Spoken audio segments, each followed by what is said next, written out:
Bonjour, bienvenue sur Argus.fr. On découvre aujourd'hui la deuxième génération de l'Audi A5 dans sa déclinaison la plus sportive, Audi S5.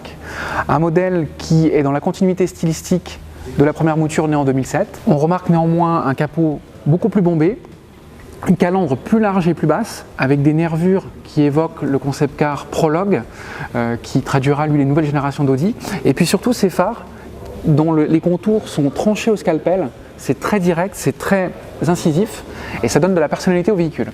La nouvelle Audi A5 est plus longue de 4,7 cm et un empattement qui a gagné 1,2 cm. Mais sur les proportions générales, ça ne se voit pas parce que les designers ont voulu raccourcir toute la partie arrière avec cette ligne de phare qui revient sur le côté. Et ces feux, justement, ils ont la particularité d'avoir des clignotants à défilement et d'avoir un effet 3D. Le volume de coffre a progressé de 10 litres, mais le plus important dans un coupé, c'est de découvrir l'habitacle avec un écrin qui est rempli de technologie.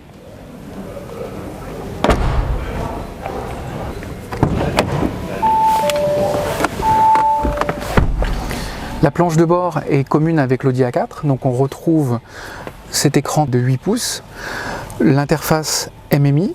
Devant le conducteur, on a le Virtual Cockpit, donc cette interface 100% numérique haute résolution, qui est couplée également avec un affichage tête haute. La qualité de finition est sans reproche, comme toujours chez Audi.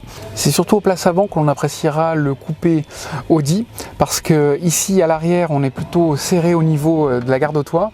C'est dommage parce qu'en termes de largeur et en termes d'espace aux jambes, c'était plutôt généreux. Et puis surtout, c'est un véhicule qu'on appréciera à 4 parce que la place centrale n'existe pas.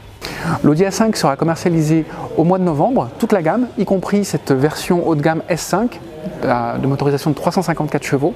À bientôt sur Argus.fr.